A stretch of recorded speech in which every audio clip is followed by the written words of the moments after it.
Une ombre noire plane sur la France, annonciatrice d'une réalité sinistre destinée à s'étendre à toute l'Europe et, à terme, à engloutir le monde entier. Marie-Julie Jahenny, humble et extraordinaire visionnaire du cœur de la Bretagne, a prédit un avenir cataclysmique, qui ébranlerait l'humanité jusque dans ses fondements. Ces prophéties, empreintes d'avertissements solennels et d'un sentiment d'urgence divine, résonnent avec une clarté glaçante qui refuse d'être ignorée. L'ère du péché a commencé, et l'heure du jugement est proche. Ces mots, prononcés à travers les révélations divines reçues par Marie-Julie, ne sont plus des reliques d'avertissements lointains. Et si ces prédictions anciennes ne se limitaient plus à l'avenir? Les signes inquiétants qu'elle a prédits se dérouleraient-ils déjà sous nos yeux? Née le 12 février 1850, dans le paisible village de Blain, en France, la destinée de Marie-Julie n'était pas censée être ordinaire.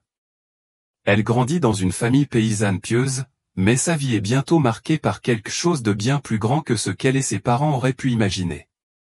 Dès son plus jeune âge, elle est choisie pour recevoir de profondes grâces divines et se voit confier une mission sacrée, apporter un message de souffrance, de rédemption et de réparation divine à un monde au bord du bouleversement. Ses parents, ignorant du chemin extraordinaire que leur fille allait parcourir, n'auraient jamais pu imaginer que Marie-Julie deviendrait le personnage central d'un plan divin, un plan qui façonne peut-être déjà les événements à une échelle inimaginable pour nous tous. Le premier indice du chemin exceptionnel qu'elle suivra apparaît très tôt dans sa vie. Un jour, alors qu'elle était à l'église, elle entend une voix intérieure lui murmurer doucement mais avec force, « Reste encore un peu avec moi ». Dès ce moment, elle ressent un appel irrésistible au tabernacle. Elle passe de longues heures dévouées à la prière, soit entre les murs de l'église, soit à la recherche de coins tranquilles où elle peut se recueillir en solitude. Cette profonde connexion avec le divin a façonné son cheminement spirituel et l'a préparée au rôle vital qu'elle allait jouer dans le destin du monde. En grandissant, Marie-Julie est devenue membre du tiers-ordre de Saint-François. Elle est devenue connue dans sa paroisse comme un modèle de modestie, de piété et de perfection spirituelle. Des témoins ont attesté de sa dévotion angélique alors qu'elle recevait la Sainte Communion avec un niveau de révérence et d'amour qui semblait presque surnaturel. Avant sa mort, Marie-Julie a prophétisé de nombreux événements destinés à façonner l'avenir. Certaines de ces prophéties ont peut-être déjà eu lieu, mais leur lien avec ces prédictions reste caché. D'autres, cependant, sont à venir, réservés au temps à venir. Ces avertissements sont remplis de visions troublantes pour la France, l'Europe, l'Église et, en fin de compte, le monde. La prophétie de Marie-Julie a commencé par ces avertissements sur la France, une nation qui était autrefois un phare de dévotion catholique et d'importance spirituelle. Elle prédit que la France tomberait dans le péché, un acte qui lui vaudrait des châtiments divins catastrophiques. Historiquement bénie de plus de grâce spirituelle que beaucoup d'autres nations, la France s'est vue confier la mission sacrée de défendre l'Église et de maintenir la vraie foi pendant les périodes de persécution et d'hérésie généralisée. Cependant, en raison de son rejet de la monarchie divinement désignée et de ses échecs spirituels, Marie-Julie a averti que la France subirait en premier le poids du jugement de Dieu. Ce châtiment divin ne s'arrêterait pas aux frontières de la France. Les châtiments se propageraient au-delà, se répandant à travers le monde. Paris serait englouti par les flammes, Marseille s'effondrerait sous des forces catastrophiques et de nombreuses villes tomberaient en ruine, englouties par les secousses de puissants tremblements de terre. Dans ces scénarios, un sentiment de désespoir imprégnerait la société. Les villes sombreraient dans le chaos, remplies des bruits de la bataille, des cris des blessés et des cris blasphématoires d'un monde qui avait abandonné la protection de Dieu. Les prophéties de Marie-Julie parlent d'une époque où l'humanité serait témoin non seulement de la destruction, mais aussi d'une perte de foi, un monde où la présence réconfortante de Dieu semblerait lointaine, remplacée par la dure réalité de la bataille, du blasphème et de la lutte sans fin. Dans ces avertissements, elle nous met au défi de réfléchir à l'état de nos choix moraux, de notre fidélité et de notre engagement envers un but supérieur. Par ses paroles solennelles et ses visions prophétiques, Marie-Julie Jahenny nous appelle non seulement à la vigilance mais aussi à l'éveil spirituel. Elle nous implore de rechercher la rédemption, d'accepter la réparation divine et de nous unir dans un engagement renouvelé envers la foi et la justice, espérant que par un repentir sincère et la grâce divine, nous pourrons éviter l'avenir contre lequel elle nous a si solennellement mis en garde. Il doit y avoir une fin au mal, car s'il est retardé plus longtemps, toutes les âmes seraient perdues. Si Dieu ne purifie pas la terre des pécheurs endurcis, le mal se répandra à tel point que même les justes vacilleront et tomberont dans le péché. Il est essentiel que, ma sainte Église triomphe. Certains peuvent se demander pourquoi la France serait la première à subir un tel châtiment. On peut trouver un indice dans les événements des Jeux Olympiques de Paris 2024. La cérémonie d'ouverture comportait de nombreux éléments anti-Dieu, notamment un segment où une reine légèrement vêtue et une chanteuse nue rejouaient des scènes du célèbre tableau de Léonard de Vinci, La Scène. De plus, la cérémonie de clôture mettait en vedette une déesse sans tête aux ailes brisées. Ces actes étaient des offenses flagrantes à Dieu, accomplies sous les yeux du monde entier. Marie a prédit que le monde ferait face à des châtiments divins le 20 septembre 1877 et le 4 janvier 1884. Elle a parlé de tremblements de terre sans précédent, d'ouragans, de mauvaises récoltes, de peste se propageant rapidement et d'une pluie de sang qui durerait 7 semaines. Le monde connaîtrait 3 jours de ténèbres. Bien que Marie n'ait pas précisé combien de temps ces événements allaient durer, elle a révélé que les châtiments seraient mondiaux et implacables, laissant la terre désolée. Les 3/4 de la population périrait et la moitié des habitants de la France seraient anéantis. Les gens deviendraient si rares qu'il serait rare de rencontrer une autre personne. Bien que ces prophéties catastrophiques soient terrifiantes, la voyante a également indiqué que cela ne marquerait pas la fin du monde. Il y a encore de l'espoir pour l'humanité. Notre Seigneur a révélé à Marie comment certains dirigeants de la France, qui semblaient être des héros pour le monde, étaient en fait des traîtres à leur pays et à l'Église. Par exemple, le Christ a fait remarquer à propos de Charles d'Ile, « Ses mensonges et sa vanité ne me trompent pas », le marquis de Léonard éclaire ce commentaire, révélant que d'Ile soutenait les idéaux maçonniques de la République et rejetait la monarchie absolue de la France, le positionnant comme un criminel pour son pays. Marie a également prédit que le monde, en raison de ses offenses contre Dieu, serait bientôt confronté à la punition divine. Ces châtiments commenceraient en France et se propageraient ensuite au reste du monde. On pense que l'Amérique a également souffert de son glissement vers la laïcité athée. Historiquement, cette nation a été bénie par la faveur divine. Cependant, depuis la Seconde Guerre mondiale, les forces du mal ont déployé des efforts concertés pour égarer le peuple américain. L'ennemi a tenté de saper la beauté de la création de Dieu en infiltrant la nation. Pourtant, la force et l'engagement inébranlable envers les valeurs bibliques ont aidé à résister à cet assaut. Si nous restons vigilants et continuons à défendre ces valeurs, Dieu continuera à nous bénir. Cependant, l'Amérique a pris le chemin de la perdition. Seule l'humilité et un retour à la volonté de Dieu peuvent nous sauver, tout comme Dieu a pardonné à la nation d'Israël dans le passé. L'Amérique ne s'est pas tournée vers Dieu. En conséquence, Dieu a commencé à retirer son influence du pays et notre autorité morale sur le monde a diminué.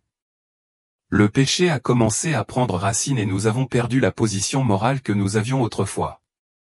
Depuis lors, l'Amérique s'est encore plus éloignée de Dieu. Nous avons pris des institutions sacrées, comme le mariage, et les avons abandonnées à la laïcité. Nous avons permis que la famille soit détruite au nom de la tolérance. Nous avons permis que l'image de Dieu soit ternie. Nous avons souillé le sommet de la création de Dieu, le corps humain, en prétendant qu'il n'est pas assez bon tel qu'il a été créé. C'est pourquoi Dieu a envoyé des fléaux, comme la pandémie de Covid-19, sur notre terre. C'est pourquoi il a détourné son visage de l'Amérique. Si nous ne revenons pas à Dieu, son visage ne se tournera jamais vers nous. Si nous voulons hâter le retour de notre Seigneur, nous devons revenir à lui et aux valeurs bibliques qu'il nous a données. Il punit l'Amérique pour avoir déshonoré le caractère sacré de la vie. La bombe atomique larguée sur des civils japonais innocents a tué des centaines de milliers de personnes, et de nombreux survivants ont donné naissance à des enfants atteints de malformations congénitales. Il punit l'Amérique pour avoir placé l'amour de la patrie au-dessus de l'amour du Christ. Sous le couvert de répandre l'amour de Dieu, l'Amérique a au contraire détruit de nombreux peuples autochtones par la colonisation et glorifié ceux qui ont sacrifié leur vie pour l'expansion de leur évangile américain. Dieu nous punit parce que nous refusons d'aimer ceux qui sont différents de nous, en ne leur accordant pas la même grâce qui nous a été si abondamment accordée. Nous n'avons pas su tirer les leçons du passé, vivant dans l'arrogance, à l'image des pharisiens. En conséquence, nous aussi serons confrontés à la même réprimande qu'eux. Nous sommes devenus des aveugles qui guident d'autres aveugles, imposant de lourds fardeaux à ceux qui ne font pas partie de l'Église tout en ne respectant pas les mêmes normes. Nous-mêmes, l'une des questions les plus profondes auxquelles nous sommes confrontés en tant que chrétiens est de savoir pourquoi Dieu permet que la souffrance et les mauvaises choses se produisent. Cette question a suscité des débats parmi les théologiens, les érudits et les croyants pendant des siècles. Une hypothèse courante est que la souffrance résulte d'une mauvaise action personnelle, mais est-ce toujours le cas? Job 1 offre un contre-exemple puissant, montrant que le péché personnel n'est pas nécessairement la cause de la souffrance. Job était un homme décrit comme irréprochable, droit, qui craignait Dieu et se détournait du mal. Pourtant, malgré sa justice, Dieu lui a permis de subir d'immenses souffrances, notamment la perte de ses biens, de ses enfants et de sa santé. Les amis de Job ont insisté sur le fait qu'il avait du péché pour mériter une telle punition, mais Dieu les a réprimandés pour cette perspective. Le récit de Job nous rappelle avec force que vivre dans la justice ne nous protège pas de la souffrance et que la souffrance n'est pas toujours le résultat d'une mauvaise action personnelle. Nous vivons dans un monde brisé où le péché a gâché la création originelle de Dieu, entraînant inévitablement la souffrance, le mal et la décadence en conséquence de la chute. Il est vrai que le péché originel de l'humanité a entraîné la mort, les difficultés et la souffrance. Cependant, il est également vrai que le péché personnel peut causer de la douleur à soi-même et aux autres. Il est important de faire la distinction entre les conséquences de nos propres actions et la souffrance plus large qui est commune à tous les êtres humains. Les résultats de nos actions sont généralement clairs. La malhonnêteté peut entraîner la perte d'un emploi, la colère peut briser des relations. Ce sont des conséquences directes de notre comportement, et lorsqu'elles se produisent, il est sage de se repentir et de rechercher la réconciliation. Cependant, la douleur causée par des catastrophes naturelles ou un diagnostic médical inattendu fait partie de la vie dans un monde déchu. Lorsque nous rencontrons des difficultés que nous n'avons pas causées, la clé est de ne pas. La prophétie de Marie-Julie Jahenny sur les 2 nuits d'obscurité, bien que distincte des 3 jours d'obscurité plus connus, sert de précurseur important à la punition divine imminente. Ces 2 nuits sont considérées comme un avertissement précoce de la colère de Dieu, marquant le début de sa descente sur le monde. La prophétie décrit 2 jours et 2 nuits d'obscurité profonde qui serviront de signes avant-coureurs de la plus grande tribulation à venir. Pendant ces 2 jours, des conditions atmosphériques sévères prévaudront, le ciel devenant violet et rouge, tombant assez bas pour obscurcir même les plus grands arbres. Les arbres seront consumés par le feu, leur sève s'asséchant et les empêchant de porter des fruits l'année prochaine. La pluie tombera, transportant une odeur nauséabonde semblable à celle de la grêle brûlante, et partout où elle touchera, elle brûlera même les surfaces les plus dures. La terre sera enveloppée de cette pluie noire terrifiante, mais elle n'affectera pas les sources de nourriture dont dépendent les chrétiens. Malgré l'apparition de lumière à certains endroits, l'atmosphère sera épaisse d'une chaleur suffocante et d'un parfum, aveuglant ceux qui tentent de regarder dehors. De violentes perturbations rempliront l'air et les gens ne pourront pas se déplacer librement, car la terre sera recouverte de la justice divine. Seules les bougies de cire d'abeille pure bénie fourniront de la lumière pendant ces jours d'obscurité. Les bougies mélangées à d'autres substances ne brûleront pas, symbolisant le besoin de pureté pendant ces temps difficiles. Bien que les bougies puissent s'éteindre pendant la journée, contrairement aux 3 jours d'obscurité où elles doivent rester allumées en permanence, les bougies de cire d'abeille pure sont censées représenter le Christ comme la lumière du monde et la pureté de la foi nécessaire en de telles périodes. Tout comme les Juifs avaient besoin d'un agneau sans tache pour la Pâque, les chrétiens auront besoin de bougies pures pour endurer les épreuves à venir. Protégez-vous spirituellement. Les 2 nuits de ténèbres sont censées être un appel au réveil pour l'humanité, exhortant à la repentance et à un approfondissement de la foi avant les 3 jours de ténèbres plus sévères qui suivront. Ces avertissements soulignent la miséricorde de Dieu en offrant à l'humanité une dernière chance de se repentir et de se préparer aux plus grandes épreuves à venir. Le symbolisme des bougies pures souligne la nécessité de pureté spirituelle et de fidélité, rappelant aux croyants d'adhérer à la vraie doctrine et de résister à toute corruption introduite par Satan. En substance, les 2 nuits de ténèbres sont un avertissement exhortant à la vigilance, au repentir et à la préparation, tant physique que spirituelle. Pour les fidèles, les bougies bénies symbolisent la nécessité de préserver la pureté spirituelle à travers les épreuves qui se dérouleront. Les années de persécution, Marie-Julie a fait face à des épreuves continues, en particulier de la part du diable, à partir du moment où elle a reçu les stigmates. Notre-Dame l'avait avertie à plusieurs reprises des luttes à venir, avec un dernier avertissement le 26 avril 1874. Elle a assuré à Marie-Julie qu'elle ne serait pas abandonnée au milieu de ses difficultés. 15 minutes seulement après cet avertissement, le diable commença ses attaques. Il agressa physiquement Marie-Julie, la laissant meurtrie et coupée. Mais miraculeusement, les blessures ne s'infectèrent jamais et guérirent rapidement avec de l'eau bénite. Il détruisait ses sacramentaux, brisait ses rosaires, faisait tomber des images saintes des murs et jetait son crucifix à terre. S'il ne parvenait pas à les détruire, il les faisait disparaître. De temps en temps, s'il y avait des témoins, il essayait également de les renverser.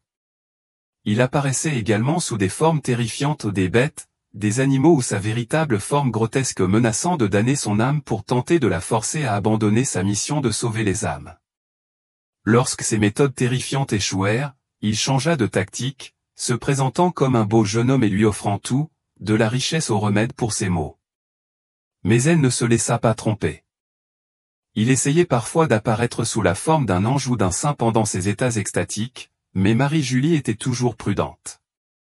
Elle testait chaque apparition pour s'assurer qu'elle venait du ciel. Lorsque le diable tenta de se déguiser en ange, elle découvrit la supercherie, reconnaissant que le prétendu halo manquait de sa gloire rayonnante ou que la croix sur le vêtement du personnage était tordue ou déformée. Après ses premières attaques, Saint Michel intervint, lui rendant tous les objets que Satan lui avait volés et lui accordant une brève période de paix. Cela dura jusqu'en janvier 1875, lorsque le diable recommença ses attaques. Cette fois, il se déguisa en prêtre, espérant peut-être la tromper en lui faisant croire qu'il était un visiteur humain, comme elle l'avait déjà vécu auparavant. Cependant, elle vit à travers le déguisement lorsqu'elle remarqua que le prêtre n'avait pas la croix sur son étole. Satan essaya de lui offrir une hostie sous cette forme, mais elle refusa. Le diable tentait souvent de l'empoisonner, la forçant à ingérer des substances répulsives comme de l'herbe ou du sang empoisonné, mais elle était toujours capable de résister. À certaines occasions, il essaya de l'empêcher de recevoir la Sainte Communion, mais avec l'aide de son directeur spirituel, le Père David, qui lui fit subir le rite d'exorcisme, elle put recevoir le Saint-Sacrement. Ces tourments, bien qu'atroces, lui fournirent des occasions supplémentaires de se sacrifier pour sauver les âmes. Les expériences extatiques de Marie-Julie furent marquées par la cessation des réactions corporelles naturelles. Elle était insensible aux piqûres d'épingles, aux brûlures ou à la lumière intense. Parfois, son corps lévitait et elle pouvait distinguer les objets bénis des objets non bénis. Lorsqu'une hostie consacrée était placée devant elle, elle la vénérait en l'embrassant profondément. Si elle n'était pas bénie, elle refusait de la vénérer ou restait complètement immobile. Au cours d'une de ses extases, le 18 octobre 1877, elle cessa sa reconstitution mystique du chemin de croix et demanda une image de saint François. Lorsqu'un prêtre de passage lui offrit une image, elle ne répondit pas, montrant qu'elle pouvait percevoir la différence entre les objets bénis et non bénis. Un prêtre de passage en avait une dans son bréviaire et la lui tendit, mais elle resta immobile et ne la vénéra pas. Le père David comprit alors que l'image n'avait pas été bénie, elle fut donc bénie immédiatement après. Marie-Julie la vénéra profondément, l'embrassant à plusieurs reprises au cours de la même extase. Les visiteurs lui présentèrent un rosaire, mais elle refusa de l'embrasser ou de le vénérer, comme c'était sa coutume. La visiteuse se rappela alors que le crucifix original avait été perdu et qu'un autre avait été utilisé, mais qu'ils avaient négligé de le faire bénir. Une fois la bénédiction effectuée, Marie-Julie se réjouit, embrassant à plusieurs reprises le crucifix et les grains avant de reprendre sa passion, souffrant pendant cette extase. Parfois, elle donnait des détails surprenants sur une relique sainte qui lui avait été montrée, détails que personne n'avait jamais vus auparavant. Un cas remarquable se produisit lorsqu'une relique lui fut présentée sans qu'on lui en ait parlé au préalable. Elle confirma immédiatement ce que le propriétaire avait seulement soupçonné, qu'il possédait bien un fragment de la lance qui avait percé le côté de notre Seigneur et qu'il contenait encore un morceau de son cœur. Cette relique, il s'avéra, appartenait au marquis de Lafayette et est toujours en possession de la famille aujourd'hui. En plus de ces expériences miraculeuses, elle reçut de nombreux visiteurs du ciel au cours de ses extases, qui lui apportèrent un grand réconfort et une orientation spirituelle. Alors que notre Seigneur et Notre-Dame étaient ses compagnons constants, elle rencontra aussi le Père éternel et le Saint-Esprit, qui lui apparaissaient parfois sous la forme d'une colombe ou d'une langue de feu enflammée. La liste des saints qui lui rendirent visite était longue et parfois ils partageaient la biographie de leur vie, révélant des détails jusqu'alors inconnus ou corrigeant les erreurs commises par les biographes au fil des ans. Même des saints inconnus lui apparurent, racontant leur propre histoire de vie. Elle devint si familière avec Saint Joseph que lors d'une extase le 1er avril 1880, elle commença à le taquiner afin d'obtenir certaines demandes, jusqu'à ce que notre Seigneur lui-même intervienne, lui disant d'arrêter et sauvant Saint Joseph de ses appels persistants. La Grande Tribulation. La prophétie de Marie-Julie Jain du 7 juillet 1880 prédit un avenir troublant pour l'Église, en mettant l'accent en particulier sur les souffrances de son chef, le pape. L'expression « l'Église sera privée de son chef » semble faire référence à une époque où le pape Léon XIII était en fonction. La prophétie indique que l'influence du pape Léon XIII, en particulier ses réformes et ses enseignements, serait diminuée ou effacée. L'empreinte de ses pieds sur le Saint-Autel sera réduite en cendres par les flammes de l'enfer. Le pape Léon XIII est bien connu pour sa célèbre vision dans laquelle Satan a défié notre Seigneur, affirmant qu'il pourrait détruire l'Église s'il lui en donnait suffisamment de temps. Selon la tradition, notre Seigneur a permis à Satan de tenter cela pendant un siècle. Cette vision a eu un profond effet sur le pape, l'incitant à écrire la célèbre prière à Saint Michel Archange, demandant la protection divine pour l'Église. Il a également institué d'autres prières, comme les 3 Je vous salue Marie et le Salve Regina, à dire après chaque messe pour la sauvegarde de l'Église. Cependant, la prophétie implique que ces prières essentielles et d'autres pratiques saintes seraient oubliées ou abolies, symbolisées par l'image de l'empreinte du pape sur l'autel réduite en cendres. Notamment, ces prières protectrices ont été supprimées de la liturgie post-messe après les réformes de Vatican II. Cette déclaration prophétique pourrait être considérée comme un avertissement concernant la confusion qui a émergé après Vatican II, y compris les interprétations erronées de ces réformes, qui, selon certains, ont affaibli les défenses spirituelles de l'Église. La prophétie de Sainte Catherine Emmerich.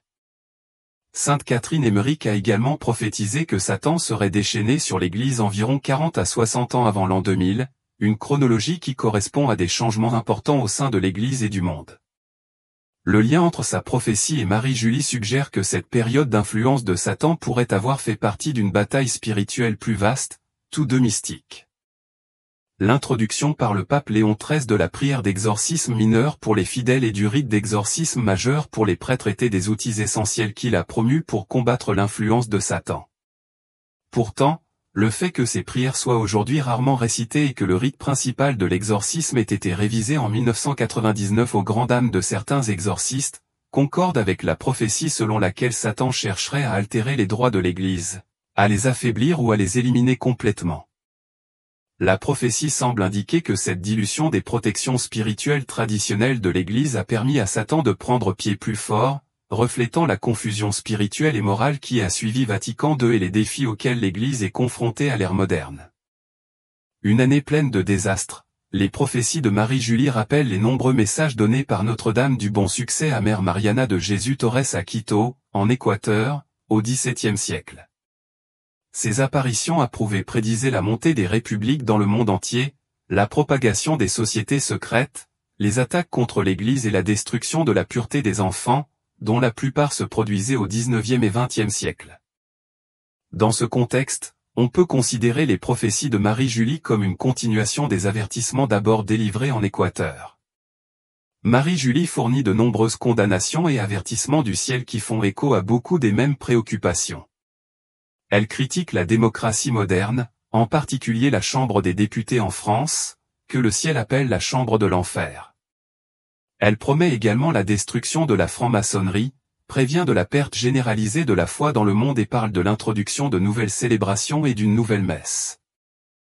Elle évoque l'érosion générale des mœurs, la perte des âmes des enfants avant qu'ils n'atteignent l'âge de raison, et tous ces éléments préfigurent la dégradation de l'humanité et les divers châtiments du ciel visant à amener l'humanité à la repentance.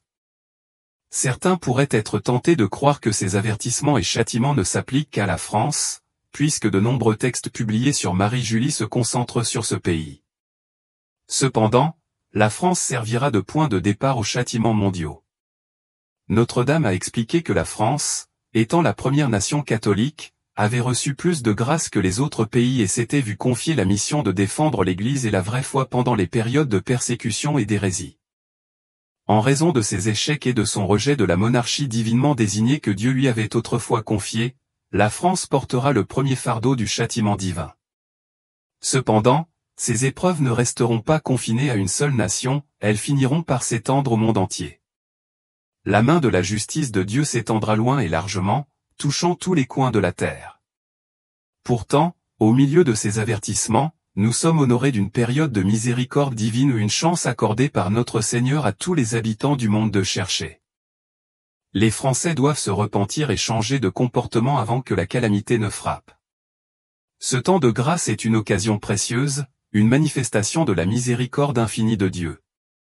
Beaucoup pourraient se demander pourquoi la France serait la première à subir un tel sort. On peut trouver un aperçu de cette réponse dans le spectacle symbolique et dérangeant de la cérémonie d'ouverture des Jeux Olympiques de Paris 2024.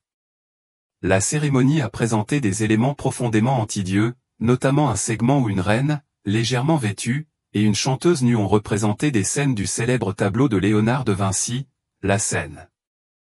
De plus, la cérémonie de clôture a présenté une déesse à la tête coupée et aux ailes brisées, un spectacle troublant qui représentait symboliquement la rébellion et le défi contre Dieu. Ces actes, vus par le monde entier, étaient des affronts flagrants à la sainteté du divin. Alors, quelle punition Dieu infligera-t-il à l'humanité? Selon les prophéties faites par Marie-Julie le 20 septembre 1877 et le 4 janvier 1884, le monde sera confronté à des épreuves d'une ampleur sans précédent. Elle prédit des tremblements de terre dévastateurs, des ouragans redoutables, des récoltes désastreuses, des épidémies qui se propageront à une vitesse alarmante et même une pluie de sang catastrophique qui durera 7 semaines. Une prophétie poignante prédit également une mystérieuse période de 3 jours d'obscurité. Bien que Marie-Julie n'ait pas précisé la durée exacte de ces événements catastrophiques, elle a brossé le sombre tableau d'un monde réduit à la désolation. De larges pans de l'humanité périraient et la moitié de la population française serait anéantie. Les gens deviendraient aussi rares que la fumée dans l'air ou une métaphore à ne pas prendre à la légère. Dans un tel monde, il faudrait s'aventurer loin et partout pour trouver une autre âme vivante. Malgré ces prévisions terrifiantes, les prophéties de Marie-Julie apportaient également un message d'espoir. Elle nous a assuré que cela ne marquerait pas la fin du monde. L'humanité connaîtrait une profonde transformation, un réveil spirituel menant à une existence plus simple et plus sincère. Une fois les épreuves terminées, des signes célestes apparaîtraient dans le ciel, signalant l'avènement d'un roi saint. Ce roi ne régnerait pas seulement sur une nation, mais instaurerait un règne divin englobant le monde entier. Une nouvelle ère émergerait, où les barrières entre les différentes confessions disparaîtraient et où les gens s'uniraient dans un culte collectif et sincère de Dieu. Marie-Julie a souligné que la France serait le point de départ de ces châtiments mondiaux car elle était la première nation catholique à recevoir les grâces abondantes de Dieu. La France s'est autrefois portée garante de l'Église pendant les périodes de persécution et d'hérésie généralisée. Cependant, en raison de ses échecs et du rejet de sa monarchie divinement désignée, la France serait la première à subir le châtiment divin, dont la punition finirait par engloutir le monde entier. Paris tomberait en flammes, tandis que Marseille serait confrontée à la destruction. D'autres villes seraient englouties par des tremblements de terre, leurs fondations réduites en poussière. Un sentiment de désolation consumerait les gens. Les meurtres prévaudraient, des fracas d'armes retentiraient dans les rues et des blasphèmes rempliraient l'air. La présence du mal serait si écrasante qu'il faudrait y mettre un terme. Une purification doit avoir lieu, car si le retard continue, chaque âme serait perdue à moins que Dieu n'élimine les pécheurs endurcis de la terre. Les forces du mal deviendraient si puissantes que même les âmes les plus vertueuses lutteraient et succomberaient au péché. Par conséquent, le triomphe de la Sainte Église de Dieu n'est pas seulement nécessaire, il est inévitable. Rappelez-vous que Dieu envoie des avertissements par l'intermédiaire de prophètes et de signes, qui sont tous présents dans les textes sacrés de la Bible. Seul Dieu connaît le jour et l'heure exacte où son jugement viendra, apparaissant comme un voleur dans la nuit, amenant un jugement sur les nombreuses offenses de l'humanité contre la loi divine. Prenez ces avertissements au sérieux. Repentez-vous avec sincérité. Embrassez la miséricorde de Dieu pendant qu'elle est encore à portée de main. Nous nous trouvons au seuil de ces jours prophétisés. Ce n'est pas encore la fin du monde, mais les tribulations ont déjà commencé à se manifester. L'appel à la repentance, au changement et au réveil divin est maintenant. N'ignorons pas les signes, mais cherchons plutôt Dieu avec humilité, espérant un retour à la justice, à l'unité et au triomphe de sa sainte Église à travers le monde.